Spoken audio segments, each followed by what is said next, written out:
दौलत के रिश्ते, शिक्षाप्रद कहानी। कमलेश और अंजलि दोनों भाई बहन थे। एक दूसरे से बहुत प्यार करते थे वो दोनों। उनके पास बहुत ज़्यादा संपत्ति थी, किसी भी चीज़ की कमी नहीं थी। माँ पापा कमलेश और अंजलि की सारी इच्छा पूरी करते थे। कमलेश घोड़े पर बैठना सीख रहा था। उसके पास एक शानदार घोड़ा था। थोड़े दिन बाद अंजलि की शादी हो गई। जहांगीरदार के घर में उसकी शादी की। मायके वालों से भी ज़्यादा अंजलि के ससुराल वाले अमीर थे। कमलेश भी अब बड़ा हो गया था।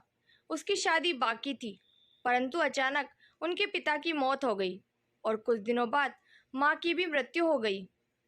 कमलेश अब अकेला रह गया था। अंजलि भी 4 दिनों के लिए मायके आई थी, पर वापस ही चली गई अपने ससुराल। अब सारा कारोबार कमलेश के कंधों पर आ गया था, पर उसे अनेक लोगों ने फंसाया। एक बार बड़ी डील की, पर उसमें उसे घाटा हुआ और कमलेश बर्बाद हो गया। उसकी खेती जब्त हो गई, घर की नीलामी हो गई। ऐशो आराम में रहने वाला कमलेश अब उसके बुरे दिन आ गए। जिसके पास सैकड़ों लोग खाना खाते थे, आज वो एक निवाले के लिए तरस रहा था। जो मुलायम गद्दे पर सोता था, आज उसे सड़क पर सोना पड़ रहा था। जिस कमलेश को हजारों लोग पहले हाथ जोड़ते थे, वही आज उसके सामने हाथ फैला रहा था। कमलेश ने सोचा अपनी बहन के पास जाए, लेकिन अमीर बहन के पास भिखारी जैसे कैसे जाऊं? जिसके पास पहले हाथी घोड़े पर बैठकर जाता था, आज उसके पास पैदल कैसे जाऊं? जरी के पोशाक में पहले जाता था, वहां अब फटे हुए कपड़े में कैसे जाऊं? परंतु कमलेश मन में बोला, प्यार अमीरी और गरीबी नहीं देखता।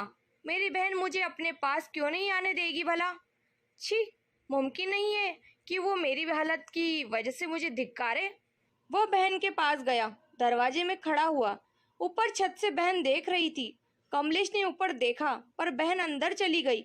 कमलेश को लगा बहन नीचे मिलने के लिए आ रही होगी, पर कोई आया नहीं। दरवाजे पर खड़े नौकर ने पूछा, कौन हो तुम? यहाँ क्यों खड़े हो चोरों के जैसे? निकलो यहाँ से। कमलेश बोला, मेरी बहन का घर है ये, उसे अंदर जाकर बताओ, जाओ। नौकर हंसकर घर में जाकर वापस आया। वह कमलेश को बोला, चलो वहाँ तबेले में आपको खाना लाकर देता हूँ, वो खा लो और जाओ यहाँ से। कमलेश ने पूछा, बहन ने क्या कहा? नौकर बोला, मेम साहब बोली होगा कोई भिखारी, बैठा दो तबेले में, दे दो उसे बासी खाना। कमलेश तबेले में गया और उसकी आंखों से आंसू आने लगे।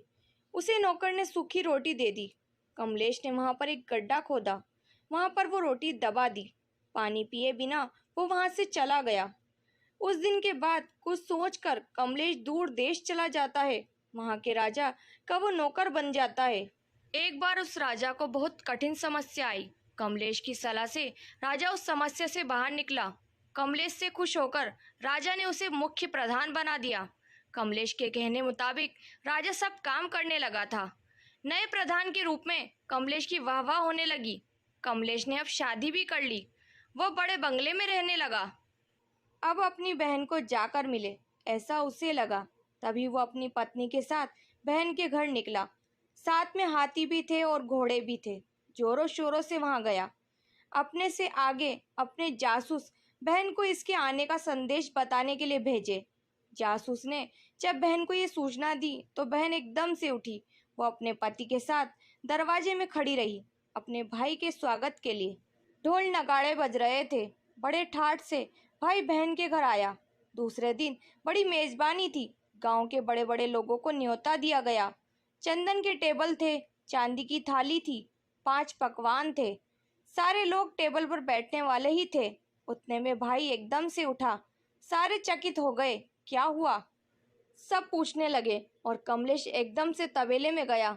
वहां पर उसने गड्ढा खोदकर जो रोटी उसमें डाली थी, उसने वो रोटी निकाली। अंजलि कमलेश को बोली, भैया ये क्या पागल जैसी हरकतें कर रहे हो? वह बोला, दीदी तुम्हारे भाई को बैठने के लिए तबेला और खाने के लिए बासी रोटी ही योग्य है। ये सब भाई के लिए नहीं है, ये मेजबानी भाई के लिए नहीं है, ये सारा मान सम्मान भाई के लिए नहीं, ये सब तुम मेरे पैसों की वजह से कर रही हो। ये सब सुनकर अंजलि को अपने उस बुरे बर्ताव की याद आई जो कभी उसने अपने गरीब भाई के साथ किया था। उसे अपने किए का पछतावा होने लगा। उसने कमलेश के पैर पकड़े और बोली, भैया भूल हो गई मुझसे, आप अपनी इस नादान बहन को माफ नहीं करेंगे क्या? वापस नहीं करूंगी। आपके प्यार को नहीं भूलूंगी भैया। क्षमा करो मुझे और घर में चलो भाई। कमलेश ने अंजलि के आंसू पोंछे। वापस कभी भी अंजलि ने किसी को भी तुच्छ नहीं समझा। बाहर की संपत्ति जो आज है कल नहीं। सच्ची संपत्ति प्यार है, वो कभी भूलना नहीं चाहिए। ऐसे वो सभी को बोलती रही। दोस्तों, इस कहानी पर आपकी क्या राय है? कमेंट करके जरूर बताएं। आपकी राय और सुझाव का इंतजार रहता है। उम्मीद करती हूँ कहानी पसंद आई होगी। कहानी पसंद आए तो लाइक शेयर करना बिल्कुल ना भूलें। चैनल पर नए हैं तो सब्सक्राइब करें, बेल आइकन प्रेस करें ताकि मेरी अगली वीडियो की नोटिफिकेशन मिल जाएगी। आपका कीमती समय देने के लिए बहुत बहुत धन्यवाद। मिलते हैं नई कहानी के साथ।